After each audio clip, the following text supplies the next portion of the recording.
Welcome to Marvel Maniac, an MCU after show. This is your host, Eric Cicada, aka Mr. Honest, back with you for a throwback movie today. So, the multiverse is opening. It's pretty much broken wide open on its back, ready to go anywhere. I don't know what I mean by that, on its back. However, I know that this movie, Daredevil, 2003 release, is relevant, at least to the point of Elektra in this movie, played by Jennifer Garner. Daredevil is Ben Affleck. Jennifer Garner has Elektra, her own movie. I never saw that. Do you want me to cover that sometime? MarvelManiacPod@gmail.com. Let me know. I don't really want to watch it. The point is, this Daredevil is somewhere out there in the multiverse. If Elektra was able to make it into Deadpool and Wolverine, I'm starting to think that anything that was ever made by Marvel is just the multiverse now, and we're gonna have some fun with that these coming weeks. I got some plans, some multiversal movie arcs we're gonna go through. What's your favorite or biggest hope to include from our Marvel movie ever? MarvelManiacPod@gmail.com. It seems that we are gonna get some major crossovers, insane, some that probably we'll never imagine. I think these movies are gonna be really good, the new Avengers. So let's talk about Daredevil, whether or not Ben Affleck is actually in Secret Wars as Daredevil. We might not even see Charlie Cox, because the fact that they are blind still does kind of exist. It's not like Daredevil, we'll talk about our Disney Plus current Daredevil. We know a little bit more about how he hears things, and in this new series especially, it kind of shows us how he it doesn't show us, like in this movie, like he can see things through like sonar. So like if there's like rain falling on the surface of Elektra's face, he gets to see her face for real for a certain amount of time. The show Daredevil or Daredevil Born Again never go to the perspective of Matt. I don't know where I got the line of "I see the world a little on fire, but a little more complex." I think he might have said that in the first season, or I just came up with like the coolest thing ever. I'm pretty willing and open to say that it's probably from the show itself, but we never see that. So the new Daredevil, he's not the new Daredevil, the older Daredevil. It wasn't horrible. Okay, I'll be honest. I didn't hate it, but the first thing, okay, the age shows in one big thing, okay? The movie sounded like it was made in the year 2003 with the soundtrack. I'm not criticizing the music chosen, but let's just say like this Marvel movie released today with like a soundtrack like this, it's almost like a car trip playlist with like a theme. It's too much, and it's everywhere over the movie, and it's honestly the way a lot of movies similar to this were in that time period. When I was a kid, I was watching it. I was into it, and I didn't question it. I never thought weirdly of it. I actually liked when movies had songs, because then I'd get to go get the soundtrack maybe and get the songs. Like Spider-Man, Dashboard Confessional, Vindicated. I had to get the Spider-Man 2 soundtrack for that. I was going to say we could go talk about those Spider-Man, but we did with Dustin. Go check out our after show for the Spider-Man Raimi trilogy. Me and Dustin, my friend, we go through it. He loves it. He kind of guides the show a little bit. It's pretty far back in my roster, but because we're building up episodes here. It's good to have you here again, and I hope this kind of throwback, fun little Daredevil movie will spark some sparks in you guys, because for me it's really fun to see this as like a multiverse movie. It lets you reframe almost every movie you want into a multiverse movie, and to think of this as a multiverse movie, it was pretty cool. Like seeing Ben Affleck though as Matt Murdock, very different, portrayed different.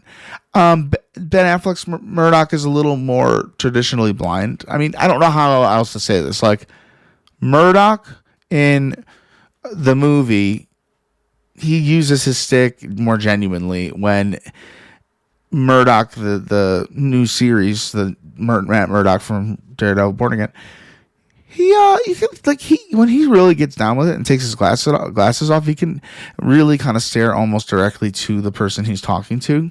I don't know. I think he maybe has a better grasp of his surroundings. However, what chemical in the multiverse did it to Affleck, and what different effects that they have. I liked him though as Daredevil. I thought it was fun. I thought it was a fun role. I was for it. I think he fits it well. I think it'd be fun to see him in Secret Wars. I do. But the age of the movie is go watch it. I really want to know what you think. And tell me, MarvelManiacPod@gmail.com. It will be so amazing if you want to watch that. We all talked about it. But here I am talking about it. It's dark, it's edgy, and a bit extra. And, what I notice more, it makes me notice in retrospect the like wonderful soundtracks that go into the MCU movies.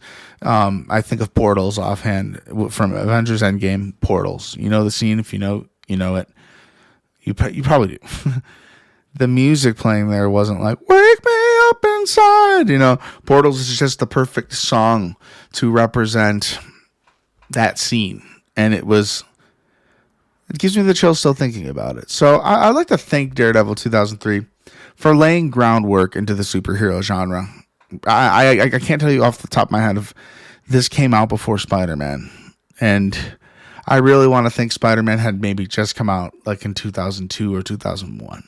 I'm pretty sure it was 2002.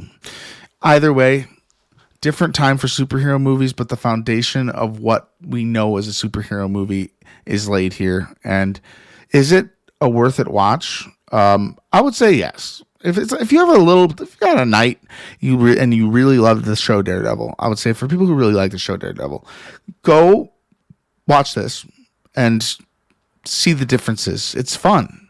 There's a lot of differences, but we know a lot from the original story from the show. So I'll just say the origin story part, I feel like it even felt longer than in the show because it was like the cold open to the show. But we get a good 20 minutes right before he gets blind. It may have felt like that, but I wasn't really looking at the timestamps. But the kid tragically got blind, and his dad's a boxer, similar to it's the show in this movie really probably are taking straight from the origin stories. That's why they're so similar. I think it's a very Uncle Ben moment type thing when Daredevil's dad gets killed and he can't do anything to help it. I don't know if it's because it's the same thing as the show though. His dad, you know what? It's more heartbreaking in this one. I don't know why. It's just you see young Matt start to just be so humble, but also learning that he could see the world through this sonar type deal. And he's there sticking it out for his dad, being there for his dad at his dad's fights at the gym. And oh my gosh, the guy who was handling Matt's dad was the old man Salamanca from the Breaking Bad. If you've seen Breaking Bad or Better Call Saul, yeah, he was the Salamanca and the guy who ring ring ring ring ring ring with the bell. He was the main gangster that had his father killed, and I think he did a bunch of training. There's a lot of montage stuff happening in the movie. Honestly, the movie did move pretty quick when it wanted to. He uses sound as sight, and that's the biggest difference. And our Daredevil maybe be doing that to an extent, but not as much as he's kicking dudes in the face. our MCU Daredevil. Yeah, so the water scene with him and Elektra is we get to see kind of how he sees faces. It was a decision to let us see what he was seeing. I think it's a big decision, and I wonder how, if you ask me, we never think about it once that we know he's blind, but we don't need to see what he's seeing. Instead, we get to see how he's hearing in the new one. I might as well name this Compare and Contrast. But for me, I kind of love it, though. Foggy, think about that. Jon Favreau's in there. What multiversal shenanigans led to him being Foggy? What did Foggy become? Multiverse story. Everything is so cool. Everything is cooler now because of the multiverse. We're going to be so sick of it after Secret Wars. Rumor / hope they're going to make it a 2-part Secret Wars, so we do get our Avengers trilogy. That's all I want. There should be an Avengers trilogy every saga. But honestly, what if the X-Men movies are the level of the Avengers movies? Because there's going to be X-Men now. Will the X-Men just have their own movies, or will there just be big X-Men movies with team-ups on the side? We'll see. There's so much to happen before that, but it is kind of cool to think that far ahead. Right now, we're still looking back. I liked the traversal, like seeing him jump around and actually like travel. Really good. More than we see in the Netflix show and the Disney Plus show, Born Again. We get to see a lot more of him moving in Born Again, but they really take us with him in like a Spider-Man sense. Like I really liked it. And, you could tell there was CGI, but it was like kind of when you play video games and like, you're playing a video game. So like you're just more immersed. It didn't ruin my immersion, but I guess maybe it did if I'm talking about it, but I don't know. In my opinion, I thought the CGI was pretty good in this movie. It didn't bother me. I didn't get like, what's the word? Like Uncanny Valley. I thought it was pretty decent. Matt and Elektra, their romance is maybe a little bit cringy, but it's romantic. And personally, young Mr. Honest was a sucker for that stuff. So I didn't really look at it with much criticism, like their relationship. But she definitely dies, and that's a question I have too. How do they have her die in this movie? Is because she has a movie called Elektra. This Elektra is the reason I'm actually even able to put this on Marvel Maniac and MCU After Show. Because if there wasn't a portal from the MCU to this universe via the Void and Deadpool, we wouldn't have had that confirmation. But now we do, showing more and more connections and stuff. And that's like, if you're going to be seeing me cover movies and stuff, guys, and you're sitting here like, is he just going to talk about the movie now and not this multiverse stuff? I'll be honest with you. I want to try and do both. I think it's really fun to reframe the movies for the multiverse. It makes them a little bit more new. That being said, we're covering nearly every X-Men movie made. Not the First Class trilogy, though. Because technically, I don't know. We'll get into this later. Just know that X-Men are going to be covered before Doomsday, because Doomsday is including an X-Men universe with a lot of the original characters. I keep slipping away from this dang movie, but I get to Matt and Elektra always makes me think of Deadpool, and then it makes me think of Secret Wars. They have this kind of like playgroundy fight scene, and like I said, a little romantic cringe. Put the words together, and it worked and it didn't. the music definitely made it. And the music, whether or not it was a showcase of the 2000s in a superhero movie, I think the soundtrack really did work for the movie. It wasn't like out of place. I mean, sometimes it felt a little out of place, I'll be honest, but it wasn't ruining the movie for me. I got to really bring up Kingpin in this movie, because Michael Clark Duncan, totally a great actor. The guy who played, I think he passed away. I don't know, but I really liked him as Kingpin. I thought he was underutilized a little bit. Bullseye by Colin Farrell, an autobiography. Bullseye, completely unhinged and maybe the most memorable villain. And I like this rendition of Bullseye. I like the show's rendition of Bullseye. I think Bullseye as a character is very, very freaking cool. And they did the same thing at the beginning of Daredevil Born Again. Bullseye kills a fly with a paperclip, and he did the exact same thing in this movie. He kills a lot of people in this movie, though, in scary ways. He's a little more, I'll be honest, he's got, Colin Farrell's Bullseye is kind of scary. Like, he's very memorable. I would love to see him pop up in Secret Wars.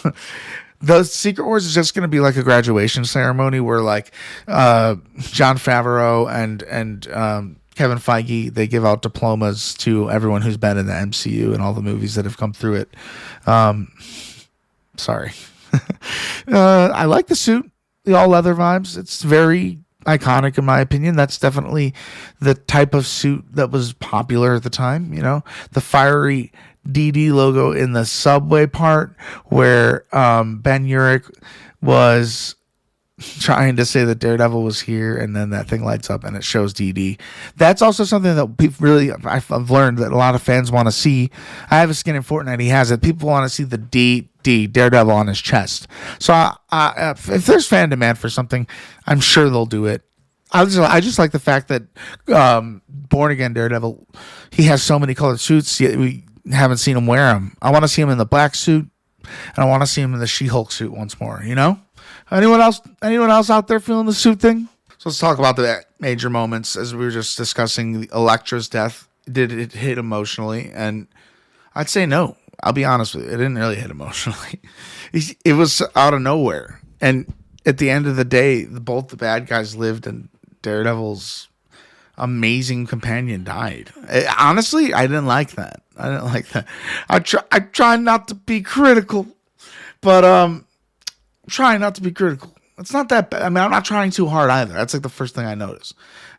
Because she died, I thought she wasn't really dead. You know, like they don't usually kill off the romantic superhero side interest. Like that was, I guess, a bold move by them. Maybe, you know, maybe that was one of the cooler things they did if you really think about it.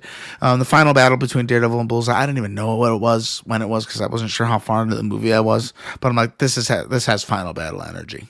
So Daredevil literally gets thrown glass shards at him by Bullseye. Like Bullseye just like catches all this falling glass and he just and Daredevil blocks all of it. Daredevil versus Kingpin in this movie was pretty good too. Final battle and a confrontation, letting Kingpin live.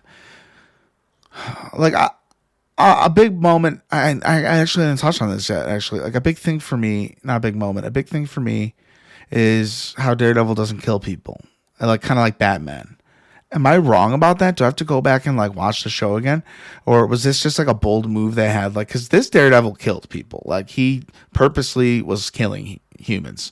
And I don't think that's how our Daredevil works or operates. I think he's trying to save the lives of people as often as he can. He beats the shit out of people.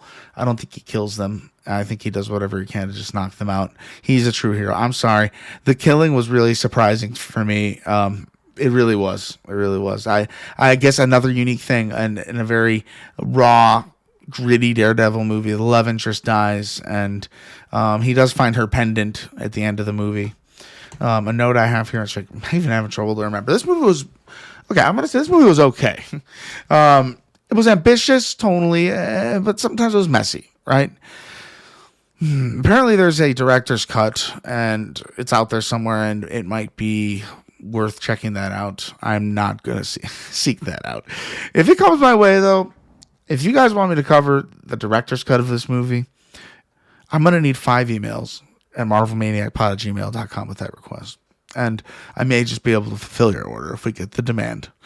It really was. It was going for a comic book feel, which I think actually works for it. I like the comic booky feel of the movie. It was a fast-paced movie. You know, we got the comedic relief with Jon Favreau's Foggy. I'm reading somewhere that like this Daredevil isn't canon, but like nothing is, but everything is. I think they literally had Elektra from this movie in the void, so that means it is canon. I'm sorry. Affleck's Daredevil was even referenced like in a Deadpool moment where she's like, "It's okay," like that he's not here. So they must have broke up because I think they might have been dating in real life. I forgot all about that. But, you know, I think this laid some groundwork for people to watch the original Daredevil series in 2015 or even Born Again if you just happen to catch this one. This definitely doesn't feel like it's teasing anything from Born Again, except the fact that he's like probably got a big showdown with Fisk in another multiverse from our multiverse. Like, there was definitely meant to be a sequel to this, and something about this doesn't sit right, where he is a Daredevil who kills guys, but he wouldn't throw Kingpin out the window. I don't know. That's my only issue. Like, if I were to change anything about this movie, like, or reinvented it all, I would have Bullseye live, but Kingpin, you know, how do you kill Kingpin? I would have Jennifer Garner's Elektra not die in my director's cut. I don't think it was needed. I think the movie was shaping it out for them to have kind of a cool team up at the end, and the movie just people, execs, whoever wanted just Daredevil being Daredevil, not needing the help of a lady, not bringing any politics or whatever into this. But you know, I think women are very cool. I think it would have been way better if Elektra and Matt both went to fight Kingpin, and her dying. I mean, there's a ton of fallout, of course, in the movie that never happened and never got a follow-up. So if I were to make this movie, I would kill both the bad guys. and you decide for me if both the bad guys get killed in this movie. Since there's never going to be a sequel, would you have Elektra die as well? Partially, to me, that feels like the right choice, but it's the saddest place we're leaving him. But look where they left Spider-Man. Spider-Man is alone, okay? And we've left him there for 3 to 4 years in real time, okay? So I'm gonna say the happy ending, okay? I'm gonna say the happy ending. We got to the point where it was the final fight, and he kills what's his name? Oh yeah, Kingpin. Who? It's a secret name, by the way. So weird, but I like the actor's portrayal of it, and I would have liked to see more of him like throughout the movie. He was just in the background. When Matt said we don't do business with felons or something like that, it was so blunt, and I like the reaction that Kingpin gave Matt at that point. And when he finds out it's Daredevil, I was like, "You're the blind lawyer from Hell's Kitchen." I thought that was really well delivered. I don't think that a sequel should have been made, but I think it would have been better if they got the win on Kingpin. But here's the thing. Kingpin didn't really do that much to hurt Daredevil. It was just kind of like the line of power that like strung up to the top. And he had to go there to like, I don't know, he had to take all care of it in one night, I suppose, in honor of Elektra. You know, maybe Elektra would have returned and helped fight the final fight in another world. Whatever. I think I said that 10 times. The Netflix show does its own thing, and then Born Again takes it to a new level. So I definitely, again, will say that this is laying groundwork for a lot of the stuff we get in the future, even the show itself. Yeah. So I want to know what you think. MarvelManiacPod@gmail.com. I know I say it every week, but let me know what you think of this movie. Is it dated as heck and completely obvious, this 25-year-old movie? Or do you like this as a multiverse film? Just a fun, sit-down, one-and-done action movie just to watch for the heck of it because you love Marvel. And let me know if you've seen the director's cut and what that means, like what happens in it that changes the overall story. I'm very curious.